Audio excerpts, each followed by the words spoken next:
What's up, space pirates? This is your Admiral, the decidedly debonair Dr. Disaster. And for a long time, you could tell that Marvel Rivals was simply not something that game journalists cared to talk about. The game didn't align with their agenda, which was a problem for them, but because it's a Disney property and a good chunk of their job these days is to protect the likes of Disney, they just kept their mouths shut. Yeah, their problem has been that Marvel Rivals features masculine male characters, it features feminine female characters, and they aren't blatantly ugly. It wasn't trying to subvert our expectations. Marvel Rivals actually play Marvel straight. Pun intended. So, the solution of most of these access media journalists was simply to ignore Marvel Rivals as much as they could and not give it a review. The game has been out for 4 months now, and to this day, it still only has 23 reviews on Metacritic. For example, around 2/3 of the reviewers who usually post on there never reviewed it. This was their strategy to deal with this problem: pretend it isn't happening. If an item does not appear in our records, it does not exist. These days, when a character like Emma Frost gets revealed for Marvel Rivals, a lot of these outlets will write a quick blurb about it and move on. They can't not write about it completely because they've noticed that Marvel Rivals is very popular. The game has been out for a while now, they haven't had any new characters for a minute, and they still get roughly 200,000 concurrent players at peak times. Occasionally, you get some outlet like this one getting a little pissy that Emma Frost was made, but that's about it.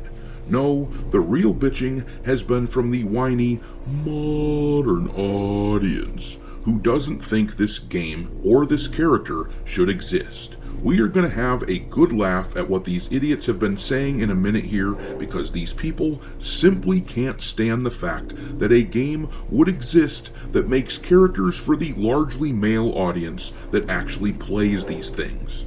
That's unfair. Shut up, pussy.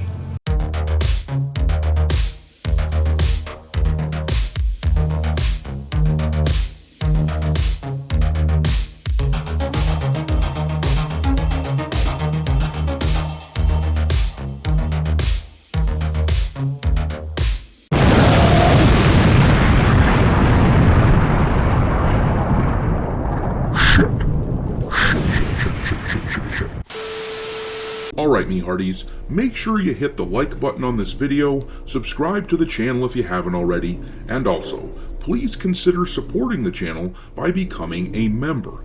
Audiobook of a dark fantasy novel I've written will be available for members first quite soon, and there's also a space pirate cartoon that I'm working on. The thing is, I realize it's important that we not just complain about what we don't like, alternatives must be provided. So, I humbly ask that you consider becoming a member of the channel, which the monthly cost of doing so is a fraction of the cost of your daily cup of coffee. But in any event, a lot of these Redditor types are doing the fake comic book fan thing when it comes to Emma Frost. The thing is, of all the characters that they could add to this game that these people would get pissed about for being quote-unquote Gooner material, this character absolutely makes the most sense to be dressed like that. She is a literal fashion icon who has always worn skimpy outfits. Yellow Flash had a fine example of this posted to X, where you can see that yes, Emma is basically wearing lingerie, and Flash wrote, posting Emma Frost art to piss off fake-ass fans angry about Marvel Rivals. And on X, there were a bunch of people getting their panties in a bunch about this reveal. This person here wrote, might get crucified for this, but Rivals so blatantly panders to Gooners that it puts me off from the game, like it's a hero shooter. We don't need such exaggerated jiggle physics on characters' thighs, chest, and butt. Well, it's there whether you like it or not. There is clearly a market for this sort of thing, but the rest of the industry has gone so far out of their way to give gamers the opposite of this that it's no wonder Marvel Rivals is managing to make so much money. And then here we got someone responding to the X account Rival Leaks, who showed off the new Emma Frost and Star-Lord skins. The person below said, "Stop. I want a fully clothed skin. Nobody is going into battle with their boobs out." And an account literally named Emma Frost, obviously a big fan of the character, replied, what? Emma Frost always battles with her boobs out, you fool." And then this person included an old image of Emma wearing extremely revealing clothes that she was fighting in. Once again, this is not the hill that these people should be willing to die on, but they just can't help themselves. And then this account here wrote, "Marvel Rivals Emma Frost design is shit. We could have had it all, but they gave us goon slop." Hey, why don't you go cry harder, my dude? Why don't you go file a complaint with the office of Nobody Gives a Shit what you think? Because here's the deal.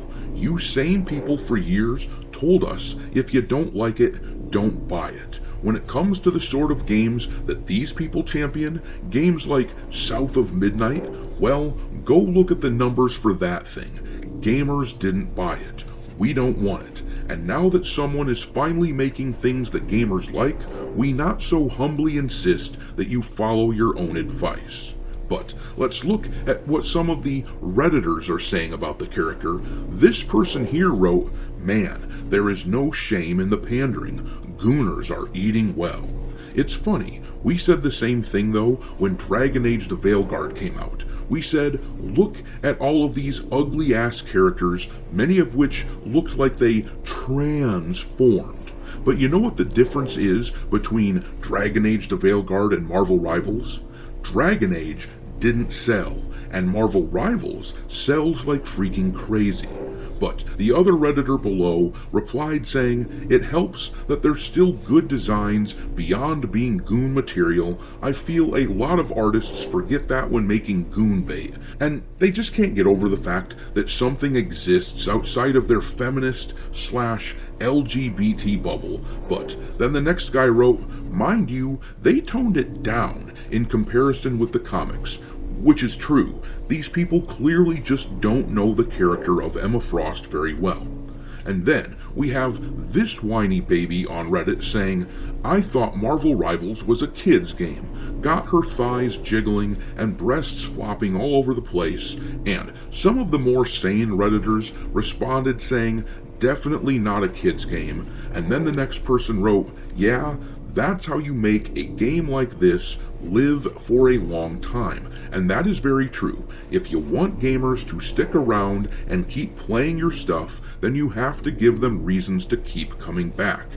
And the weird ass Dragon Age the Veilguard crap doesn't do it for people. Emma Frost and Invisible Woman are what get people to open their wallets. You don't have to like it, Redditors. You don't even have to acknowledge it, frankly. But here in the real world, the truth just does its thing, regardless of how it affects your fee-fees. Why don't you just go play something more your speed, like Concord? Oh wait, you can't. But anyhow, I'm gonna leave it there. Drop your mockery of this Reddit crowd, along with your thoughts on the Emma Frost design, into the comment section below, and we will talk there. Thanks for watching, me hearties. If you haven't already, your Admiral is inviting you to subscribe to the channel and become a part of the crew. Life as a space pirate may not be glamorous, but there's always plenty of booty.